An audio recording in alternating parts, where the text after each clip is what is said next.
చంద్రబాబు నాయుడు గారి శిష్యుడు ఒక ఆయన ఈ ఊరు ఎమ్మెల్యే ఏమైనా రైతులకి మొక్కజొన్న వేస్తారు కదా, మొక్కజొన్న జగన్మోహన్ రెడ్డి గారు ఉండగా 2400 కొన్నారు, 5 ఏళ్ళు కూడా. ఇవాళ సాక్షాత్తు ఈ నారా చంద్రబాబు నాయుడు ప్రభుత్వంలోని ఒక ఎమ్మెల్యే ఓనర్గా, అంటే కంపెనీ చైర్మన్ అండ్ మేనేజింగ్ డైరెక్టర్గా ఉన్నటువంటి ఒక కంపెనీ 1650 రూపాయలకి రైతుల దగ్గర గ్రామాల్లో మొక్కజొన్న కొంటున్నారు. ఇదేం పోయే కాలమయ్యా, ఇది పెదపకాలం. కాకపోతే రైతులను ఉద్ధరిస్తాం, రైతులను బాగు చేస్తాం, రైతులకు నెత్తి మీద కిరీటం పెడతానని చెప్పి ప్రగల్భాలు పలికి ఇవాళ రైతులని ఇట్టా కాల్చుకు తింటున్నారు, రైతులను ఏపుకు తింటున్నారు. రైతుల కంటి నీరు ఈ పొన్నూరు గడ్డ మీద పడుతుంది, లేదా గుంటూరు ప్రాంతంలో పడుతుంది. ఈ రాష్ట్రంలో ఉన్నటువంటి మొక్కజొన్న జొన్న ఊడ్చినటువంటి ఈ వేసవి కాలంలో ప్రతి రైతు కంటి నీరు భూమి మీద పడుతుంది. మాగాణి నేల మీద రైతు కంటి చుక్క పడితే, వర్షం చుక్క పడితే భూమి పండుతుంది, కానీ రైతు కంట నీరు భూమి మీద పడితే ఈ రాష్ట్రానికి, ఈ ప్రభుత్వానికి అరిష్టమయ్యా. మీకు పోయే కాలం కాకపోతే 1650 కొంటం ఏంటయ్యా? ప్రభుత్వంలో ఉన్నాడు, ప్రభుత్వాన్ని నడిపేవాడు ఈ రకంగా కొంటం ఏంటని చెప్పని నిలదీస్తే పర్యవసానం ఆడ మొగ భార్య భర్త అందరి మీద ఇవాళ కేసులు పెట్టేటువంటి పరిస్థితి. వెనకటికేదో సామెతగా ఉంది, అన్న సామెతగా, ఎవరినో కొట్టి బజార్ ఎక్కి నన్ను కొట్టేశారని అరిచినట్టుగా. రాజకీయాల కోసం 25వ తారీఖున, కిందటి మాసం 25వ తారీఖున కలెక్టర్ ఆఫీసులో, గుంటూరు కలెక్టర్ ఆఫీస్ దగ్గర మొక్కజొన్న రైతుకి, జొన్న రైతుకి గిట్టుబాటు ధర లేదని చెప్పని వైఎస్ఆర్ కాంగ్రెస్ పార్టీ ఆధ్వర్యంలో జగన్మోహన్ రెడ్డి గారి యొక్క ఆదేశం మేరకు కార్యకర్తలందరూ వీళ్ళు ధర్నా చేయటం ఏంటి? ఆ ధర్నాలో అంబటి మురళి గారు ఈ పొన్నూరు శాసనసభ్యుడు చేస్తున్నటువంటి రైతులకు చేస్తున్నటువంటి మొక్కజొన్న జొన్న రైతులకు చేస్తున్న ద్రోహాన్ని ఆయన వెల్లడి చేయటం, అక్కడి నుంచి పథకం చేస్తాడు చంద్రబాబు నాయుడు ప్రభుత్వంలోనే ఈ ఎమ్మెల్యే ధూళిపాడు నరేంద్ర గారు. అంబటి మురళి గారు సొంత ఊళ్ళో వాళ్ళ ఇంటి పక్కన గోడౌన్ ఉందంట. ఆవిడ పేరు సోదా కళ్యాణి గారా, సోదా త్రివేణి గారు. సోదా త్రివేణి గారి అంటే ఆ ఊళ్ళో సముద్రి గారు, సోదా సముద్రి గారి కోడలు సోదా త్రివేణి గారి పేరు మీద గోడౌన్, వాళ్ళు కుటుంబం గోడౌన్ కట్టుకున్నారు. గోడౌన్ ఏంటంటే వాళ్ళ పొలాలు దెబ్బల మీద కట్టుకున్నారు. చుట్టూ వాళ్ళ పొలాలు ఉన్నాయి. దేనికయ్యా అంటే పండిన పంట తెచ్చి వర్షానికి తడిచిపోతే నష్టం జరుగుద్ది కాబట్టి తెచ్చి అక్కడ పెట్టుకున్నారు. లేదా వ్యవసాయానికి కావాల్సినటువంటి పనిముట్లు, ట్రాక్టర్కి కావాల్సినటువంటి పనిముట్లు, లేదా పొలుగు పార పెట్టుకుంటాకి అన్నీ కలిపి వ్యవసాయం కోసం షెడ్ వేసుకున్నారు. షెడ్ వేసుకుంటే ఏం చేయాలి? ఈ ఊళ్ళో ఉన్నటువంటి తెలుగుదేశం వాళ్ళు ఒక్కళ్ళు లేకుండా, ఈ మామిళ్ళపల్లిలో కూడా తెలుగుదేశం ఉంది కదా, ఈ మామిళ్ళపల్లిలో కూడా జనసేన ఉంది కదా, కానీ ఇక్కడికి సంబంధించి ఈ గ్రామానికి సంబంధించిన ఒక్కళ్ళంటే ఒక్కళ్ళు కూడా ఉండకుండా మొత్తం పొన్నూరు నుంచి లేదా చుట్టుపక్కల గ్రామాల నుంచి, అంటే ఈ పొన్నూరు మండలానికి సంబంధం లేకుండా పక్క మండలాల నుంచి కూడా అన్నిటిని కూడా తెలుగుదేశం నాయకులు వాళ్ళందరూ కూడా ఎక్కువ మంది వ్యవసాయం చేయటంలో కంటే కూడా, అంటే దుక్కి దున్ని నారు పోసి కోత కోసి పంటని ఇంటికి తీసుకెళ్లే దాంట్లో కంటే కూడా చెరువుల్లో, కుంటల్లో, పొలాల్లో మట్టిని తవ్వి అమ్మటంలో మాత్రం స్పెషలిస్టులు అని చెప్తున్నారు ఇక్కడ ఈ గ్రామస్తులందరూ. వాళ్ళు రైతులు కూడా కాదండి, రైతు కంటే కూడా, అంటే మనం పంట కోసం చూస్తాం, ఎప్పుడు పొలాలు పంటలు అయిపోతాయా, ఎప్పుడు నీరెండిపోద్దా, ఎప్పుడు తవ్వుకుని మట్టి అమ్ముకుందాం అనేటువంటి అంటే నైపుణ్యం ఉన్నటువంటి వీళ్ళు మా గ్రామం మీదకి వచ్చి దౌర్జన్యంగా ఏం చేయాలి? నిజంగానే అంబటి మురళి గారి గోడౌన్లో, అంటే అది ఆ గోడౌను త్రివేణి గారిది అయినప్పటికి కూడా, లేదా సముద్రి గారిది అయినప్పటికి కూడా, కానీ మీరు అపవాదం వేయదలుచుకున్నారు, నింద వేయదలుచుకున్నారు, రాజకీయంగా ఎదుర్కోలేకపోతున్నారు కాబట్టి తప్పుడు ఆరోపణలతో, తప్పుడు నిందలతో కొత్త సినిమా తీద్దాం అనుకున్నారు. అంబటి మురళి గారిని ముద్దాయిగా చేద్దాం అనుకున్నారు, దోషిగా చేద్దామని మీరు ఒక ప్లాన్ తయారు చేసుకున్నారు. ఏం చేయాలి? మార్కెటింగ్ సెక్రటరీ లేదా ఎంఆర్ఓ లేదా సివిల్ సప్లైస్ అధికారులు కానీ లేదా పోలీసులు, విజిలెన్స్, వీళ్ళు కదా వచ్చి ఇది చేయాల్సింది. కానీ దౌర్జన్యంగా, అంటే కండబలం ఉంది, మేము రౌడీలం, ఏ ఊరైనా మామిళ్ళపల్లి అంటే ఏ ఊరైనా సరే మా రౌడీజానికి అదుపు ఉండదు, మాకు పోలీసు అంగుండదని చెప్పని ఉకుల్ జిందాల్ గారు ఎంత చెడిపోయారా, మా దగ్గర కూడా ఎడిషనల్ ఎస్పీ చేశాడు జగన్ గారి గవర్నమెంట్లో. ఎంత పోలీస్ వ్యవస్థ చెడగొట్టారంటే, మరి డీజీపీ గారికి ఏమైందో, డీజీపీ గారు కూడా బందర్లో ఎస్పీ చేసినప్పుడు పుల్లాగా ఉద్యోగం చేసేవాడు, వాళ్ళ పిల్లి కంటే ఘోరం అయిపోయిన పరిస్థితి. దారుణాతి దారుణం ఈ అకృత్యాలు, పోలీసులను అడ్డం పెట్టి. ఉకిల్ జిందాల్ గారు కూడా ఎస్పీ, ఎరగదీసేవాడు ఎడిషనల్ ఎస్పీగా ఉండగా జగన్ గారి గవర్నమెంట్లో. ఇవాళ ఏమైంది అని అడుగుతున్నాను. ఇంత దుర్మార్గమా? నిన్న కాక మొన్న గుంటూరులో పోలీసుల యొక్క వైఫల్యం, కానీ కొంతమంది పోలీసుల్ని వాళ్ళ పోలీస్ డిపార్ట్మెంట్లో ఏమైపోయింది పరిస్థితి అంటే, రోజు కానిస్టేబుల్ దగ్గర నుంచి AR constable, law and order constable, head constable, ASI, ఎస్ఐలు, కొంతమంది సిఐలు, కొంతమంది డిఎస్పీలు, రోజు వాళ్ళు ఎందుకు మనం పోలీసుకు వచ్చామా, ఈ దుర్మార్గాల్ని, ఈ అకృత్యాలని కాకి యూనిఫామ్ వేసుకుని సాక్షులుగా చూడాల్సి వస్తుంది, లేదా కాపు కాయాల్సి వస్తుంది. రౌడీలకి, ముద్దాయిలకి, హత్యలు చేసే వాళ్ళకి, అంతకులకి, వాళ్ళు చేసేటువంటి దుర్మార్గాలకి, దాడులకి కాపలా కాయాల్సి వస్తుంది. ఆడ మొగ భేదం లేకుండా రైతుల్ని కూడా, రైతుల కుటుంబాల్లోని మొగుడు పెళ్ళాలని, భార్య భర్తల్ని, వ్యవసాయం చేసుకుని మట్టి పిసుకు బతుకునే వాళ్ళని కూడా తప్పుడు కేసులు కట్టేటువంటి కర్మ మనకు వచ్చిందిరా ఈ ప్రభుత్వంలో అని చెప్పని ఏడవని పోలీసులు అందరూ 100కి 60-70% మంది పోలీసులు కన్నీరు మున్నీరు అవుతున్నారు, రోధిస్తున్నారు కాకి బట్టలు వేసుకుని. ఈ పాపం ఏంటి, దుర్మార్గం ఏంటి? ఈ డీజీపీ, ఈ ఐజీ, ఈ ఎస్పీ, మా సిఐలు, డిఎస్పీలు కొంతమంది చెడిపోయి ఈ పోలీసు వ్యవస్థ అంటే బజార్లో, సమాజంలో విలువ లేకుండా తప్పుడు కేసులు కట్టడం.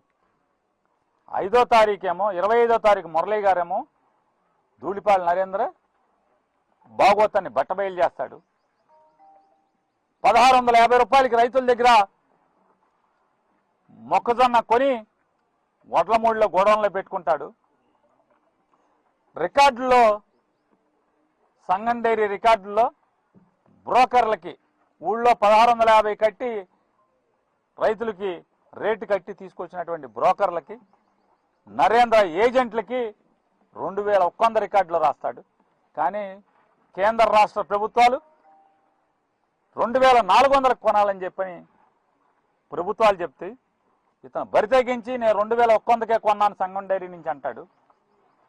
1650కేమో ఊళ్ళో నరేంద్ర ఏజెంట్లు, తాబేదారులు, బ్రోకర్లు రైతులకేమో రేటు కడతారు. దీన్ని నిలదీసిన అంబటి మురళి గారిని దొంగగా మెడలో ఒక బిళ్ళ వేయాలి. బిళ్ళ వేయటం కాకుండా రాజకీయంగా ఎట్లాగో ఎదుర్కోలేకపోతున్నాం. పవన్ కళ్యాణ్ ఏమో మొన్న ఇంకా 15 ఏళ్ళు పల్లకి మోయాలంటున్నారు. పవన్ కళ్యాణ్ గారికి భుజాలు గట్టి, కాయలు కాయవు, ఆరగారగా కావాలంటే మెత్తటి కుషన్లు పెట్టుకుంటూ ఉంటాడు. కానీ ఆయన మాట నమ్మి ఆయన ఏ డ్యాన్స్ కట్టమంటే ఆ డ్యాన్స్ కడతాకి వాళ్ళు ఎవరు సిద్ధంగా ఉన్నాడు? అరే కమ్మోళ్ళ రాజ్యం అయిపోయింది, రెడ్ల రాజ్యం అయిపోయింది, మనకు కూడా మన కాపులకు కూడా రాజ్యం కావాలని చెప్పని కులాన్ని రెచ్చగొట్టి, అది నిజంగానే మనోడు ఇన్నాళ్ళకి ఒకడు వచ్చాడు పోటుగాడురా, చంద్రబాబు సగం చేస్తే మనోడు సగం చేస్తాడురా అని చెప్పి నమ్మి ఇవాళ సైకిల్ని మోస్తే 15 ఏళ్ళు మనం మొయ్యాలి, ఈ సైకిల్ని మొయ్యాల్సిందే అని చెప్పని చెప్తుంటే సో మనకి మెల్లగా జారిపోయే పరిస్థితి ఉంది కాపులు. కాబట్టి మనం మురళిని ఏదో రకంగా దుర్మార్గుడి కింద దుష్టుడి కింద చిత్రీకరించాలి, తప్పుడు పనులు చేస్తున్నట్టు చిత్రీకరించాలి, దొంగ కేసులు కట్టాలి అని చెప్పని తప్పుడు ఆలోచన. కాకపోతే మొక్కజొన్నతో వ్యాపారం ఎవరికి అవసరం? అంబటి మురళికి అవసరమా? దూళిపాయల నరేంద్రకి అవసరమా? ఎవరికి అవసరం మొక్కజొన్నతో వ్యాపారం? మొక్కజొన్న ఊళ్ళో 1650కి రైతులకు కట్టి 2000 ఎక్కువందేమో నీ జెండా మోసేవాళ్ళు, నీకు ఏజెంట్లుగా నీ దూడిపాల నరేంద్రని మోసేవాళ్ళకేమో 2100 సంగం డైరీ నుంచి కడతారు. మీరెంత రాసుకుంటారు? ఇవాళ తిరుపతి వెంకన్నని అపవిత్రం చేసింది, ప్రసాదాన్ని నెయ్యి సప్లై దాగా ఏ నెయ్యి? వైష్ణవి డైరీతో వ్యాపారం చేసింది ఎవడు? వైష్ణవి డైరీతో వ్యాపారం చేసింది ఎవడు? కృష్ణా గుంటూరు జిల్లాల్లో దొడ్లు ఎక్కడ ఆవులు కనపడతాయా? పూజకి తప్పితే ఆవును దేనికి వాడతారు మనకి ఈ ప్రాంతంలో? పాత కృష్ణా జిల్లా కానీ, పాత గుంటూరు జిల్లా కానీ, లేదా ఇటేపు ప్రకాశం జిల్లాలో ఇటేపు పక్క కానీ, గుంటూరుకు ఆనుకున్న వైపు కానీ ఇంట్లో పాడికి గేదెను మాత్రమే వాడతారు, గేదెను మాత్రమే పెంచుతారు. ఇక్కడి నుంచి గేదె పాలతో ఆవు నెయ్యిని తయారు చేసి సంగం డైరీ స్పెషలిస్ట్. సంగం డైరీ స్పెషలైజేషన్ ఏంటయ్యా అంటే గేదె పాలు సేకరించి ఆవు నెయ్యిని తిరుపతి వెంకన్నకి సప్లై చేసేటువంటి నైపుణ్యాన్ని సంగం డైరీ సంపాదించింది. మరి అంత గొప్పడు నువ్వు, అంత పనోళ్ళు మీరు. రైతులు సహకార సంఘం ద్వారా ఏర్పాటు చేసుకున్నటువంటి సంగం డైరీ ఇవాళ ఎవరి చేతి కిందకి వెళ్ళిపోయింది? ఒక కంపెనీ లాగా. ఆస్తి ఎవరిది? పాలించేది ఎవడు? ఎవడాస్తి కింద అయిపోయింది? ఇవన్నీ నిలదీస్తుంటేనేమో తప్పుడు కేసులు పెడతా ఉంటారు. నేను వైష్ణవి డైరీ, సంగం డైరీ రెండూ కలిసి తప్పుడు వ్యాపారం చేసినవి, ఇది నేను చెప్పట్లేదు, సిబిఐ చెప్పింది. వైష్ణవి డైరీ పేరుతో దొంగ నెయ్యిని, తప్పుడు నెయ్యిని, కల్తీ నెయ్యిని తిరుపతి వెంకన్న స్వామికి సప్లై చేశారు. దాన్ని లడ్డూలు తయారు చేశారు అని చెప్పి చంద్రబాబు నాయుడు గారు ముఖ్యమంత్రిగా ఉండంగా, శ్యామలరావు గారు ఈవోగా ఉండంగా జరిగింది అని చెప్పిన సిబిఐ చెప్పింది కోర్టులకి. మరి నిన్నటిదాకా సంగం డైరీ ఒక తలుపు మీద, వైష్ణవి డైరీ ఒక తలుపు మీద, సంగం డైరీ లోగోలు ఉన్నటువంటి వ్యాన్లు, పాల వ్యాన్లు, లోపలేమో సరుకు తీసుకెళ్తా ఫోటోలు ఉంటాయి కంపెనీ పేరు మీద. వెంటనే వెబ్సైట్ డౌన్ చేస్తారు, గేటుకు రంగులేస్తారు. నిన్నటిదాకా అక్కడి నుంచి వెళ్ళిన ఆవు నెయ్యి, గేదె పాల నుంచి ఆవు నెయ్యిని తయారు చేసి ఇవాళ ఇక్కడి నుంచి పంపిస్తారు. 1650 రూపాయలకి రైతు దగ్గర మొక్కజొన్న కొంటారు. సబ్సిడీ పేరు మీదేమో ఈ పాలు సప్లై చేస్తున్న రైతులందరికీ మేత, మొక్కజొన్నతో మేత తయారు చేసి సబ్సిడీ పేరు మీద సంగం డైరీలో రికార్డు రాసుకుని దాన్ని రైతులకు ఇస్తారు. ఏతావాత జొన్నతో లాభాలు తినేది ఎవరు? జొన్నతో బాగా మేస్తున్నది ఎవరు? జొన్న అవసరం ఎవరికి? ఇవాళ చెప్తున్నారు, రైతులు చెప్తున్నారు, వడ్ల మూడులో 1,00,000 టన్ను ఉందండి, 1,00,000 క్వింటాలో 1,00,000 టన్ను ఉందని చెప్తున్నారు. 1,00,000 క్వింటాలా, 1,00,000 బత్తానా, 1,00,000. ఇక్కడున్నది ఎంత? ఇక్కడున్నది ఎంత? ఇది ఎవరిది? రైతులది. ఇది 5వ తారీఖేమో ఈ గోడౌన్ తాళాలు బద్దలు కొడతారు దౌర్జన్యంగా. అంటే మీ ప్రభుత్వంలో ప్రభుత్వ యంత్రాంగం అధికారులు లేరా? నిజంగానే అంబటి మురళినో, సముద్రయ్యో, లేదా సముద్రి గారి కోళ్ళో బ్లాక్ మార్కెటింగ్ చేశారు, గోడౌన్ పెట్టారు. ఎవరు రావాలి? ఎవరు రావాలి అంటున్నా? మీరెవరు? రౌడీలు ఎవరు? మడ్రలు చేసిన వాళ్ళు, మట్టి వ్యాపారం చేసేవాడు మీరెవరు అని అంటున్నా. మీరందరూ వచ్చి ఇక్కడ దొమ్మి ధైర్యం ఇది చేయటం ఏంటి? మీకు వెనకాల పోలీసులు కాపలా రావటం ఏంటి? క్యా జిందా సాబ్, క్యా హో రहा है? పోలీస్ కా మామలా క్యా హో గయా? అరే యూనిఫామ్ ఉంది కదా. ఒక ప్రైవేట్ గోడౌన్ మీదకి, ఒక రైతులకు సంబంధించిన గోడౌన్ మీదకి కొంతమంది రౌడీ షీటర్లు, మర్డర్ కేసుల్లో ముద్దాయిలు దొమ్మిగా దౌర్జన్యంగా గోడౌన్ బద్దలు కొట్టడానికి వెళ్తుంటే పోలీసులను కాపలా పంపిస్తారా? అంటే మామిళ్ళపల్లిలో ఉన్నటువంటి వాళ్ళు మిమ్మల్ని వీళ్ళని తుక్కు రేగ కొట్టకుండా పోలీసులను అంగు పంపిస్తారు. అంతే కదా. రండి పోనీ చెప్పి ఈ ఊళ్ళో వాళ్ళని, అరే మీ ఊరి మీద దాడికి వస్తున్నారు అని చెప్తే ఈ ఊళ్ళో ఉన్నటువంటి 20 కులాలు మీరు కలిసి తేల్చుకునేవాళ్ళు కదా. తెలుగుదేశం వాళ్ళు ఈ ఊళ్ళో ఉన్న 20 కులాలు కలిసి ఊరి మీద దాడికి వస్తే పోలీసులను లంగు తెచ్చుకుని ఈ రకంగా చేస్తారు. ఇవాళ వాడు ఆడవాళ్ళ మీద కేసులు కడతారు, భార్యాభర్తల మీద తప్పుడు కేసు కడతారు.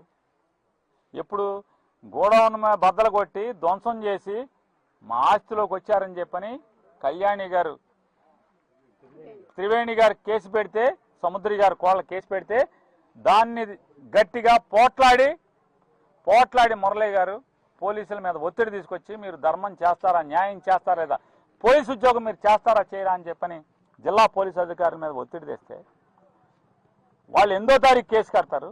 9వ తారీఖున ఈ ధూళిపాల నరేంద్ర మరో తప్పుడు కేసు కట్టిస్తాడు. తప్పుడు కేసు కట్టాకి కాకి యూనిఫామ్ ఎలా ఒప్పుకుంటుందంటున్నా?